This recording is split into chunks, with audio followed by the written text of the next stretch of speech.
Well, we wanted you to feel like you were in Scotland. Did we do a good job?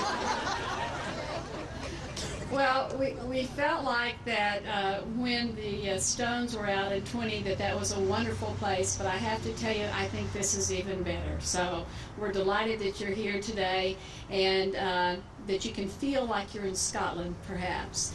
And it's a perfect setting. There are so many people that made this a reality. Certainly all of the councils that had the oversight of these stones while they lay languishing in our water treatment facility, but they're back. And it's a wonderful, wonderful opportunity for the citizens of Arlington to be able to experience such wonderful public art, something, as Mayor Greene has said, is not replicated anywhere else on earth. We're very fortunate in this community that we had people that saw the value of these stones and held fast that there would be a day and a time when we could have them back on public display again. And for all of those of you who participated or in any way, whether it was just your moral support or you were very active in contacting the council that I've had the privilege to serve with, I'm cold in case you can't tell, they have done an incredible job of holding firm to the fact that we own these stones and these are for the public art and for the citizens of Arlington. As lovely as they are, and Norm's going to get up and talk to you, I mean, I can't imagine how he envisioned these stones out there in Marble Falls in that quarry. I mean, he's an artist extraordinaire, and I think we all need to congratulate him. But I also want to take just a moment to thank our contractor, Steve Bowman. I don't know where you are. I know you're in the audience somewhere hiding. He doesn't like the notice. But they did an incredible job of making this come a reality. And when we were out here in July as we moved the stones, and it was like 103, we never thought that the day we actually unveiled them to the public, it would be like 53. But, you know. What a difference 3 months can make, isn't that right? But we live in Texas, so we're all happy about that. But anyway, thank you all for coming out, and Richard, I'm going to beat you, and I'm going to shut up now, so thank you.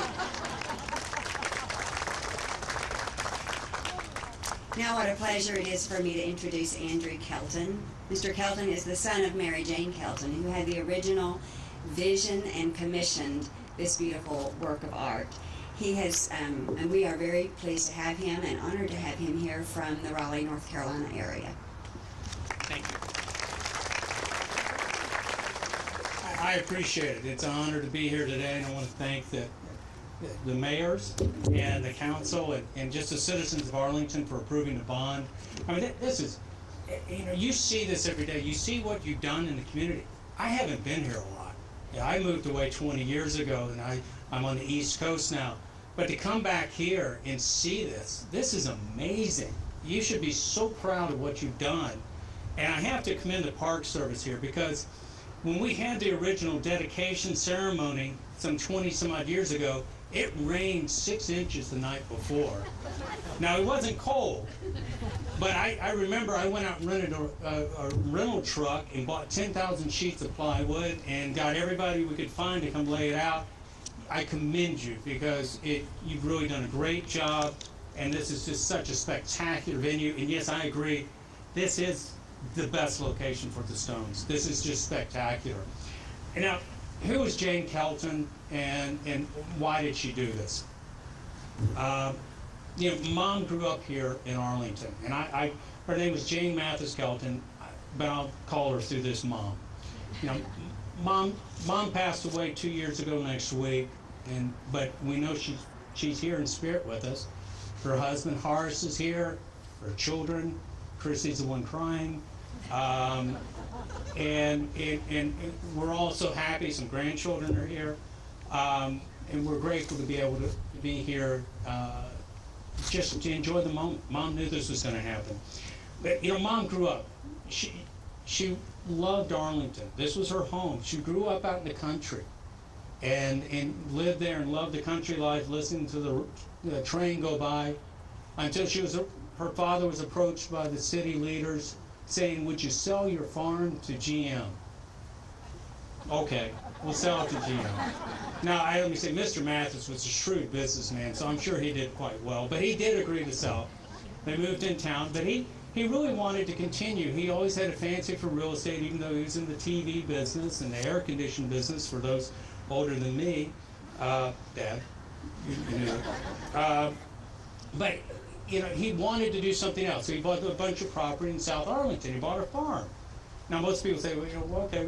And back then, that was way out in the country. I remember coming here as a kid, and it was out there. But Mom got really involved in that. And to help you with your bearings, that property that was way out there in the country, that's where you see the Parks Mall. That's where you see the Highlands. That's where you see all that residential area. That's where the Vandergrift Park is. And the family gave that land to the city in honor of Hooker Vandergrift many years ago. He was our grandfather's closest friend. So we really, it was just an honor to do that. But, Mom took over that. Her two brothers, Curtis Jr. and Charles, were involved in it, but she really took over. She wanted to create a community out there. She named almost all the streets out there.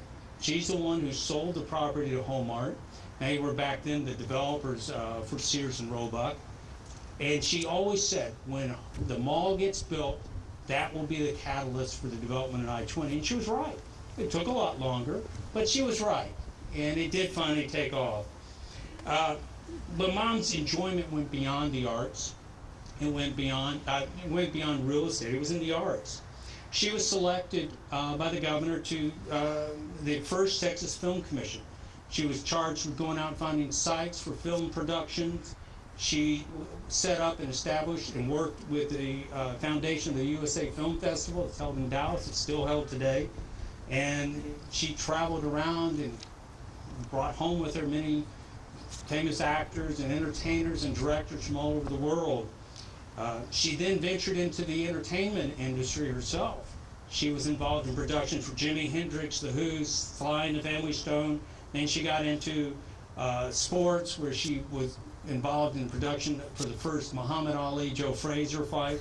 I told my kids the other day, my middle daughter's 13, and she was talking about concerts. She wanted to go to a concert. And I said, well, you know what my first concert was? And she goes, no, what? I said, Jimi Hendrix.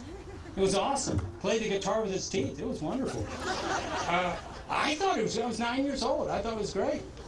But the crown jewel for Mom was Caelum Moor. This was so important for her. And Mom always thought big. And it was her vision for public art. And Caelum Moor is that vision. And we always say Mom's motto, if it's worth doing, it's worth overdoing. And that she did. And those who know Mom know that's the way she was. And Caelum Moor, I believe, was in 1985 was the largest outdoor public art in the Western Hemisphere. She won an award from the Malcolm Ford's Business and the Arts Foundation for this project. We went to Washington, D.C. and had this big award ceremony. It was spectacular. But how did it come about? Mom wanted to find an artist. When we were developing the property, I actually was working with her on it. And out in I-20, and the mall was getting going, and we were going to create something out there, something that would attract people's attention, something to make a statement.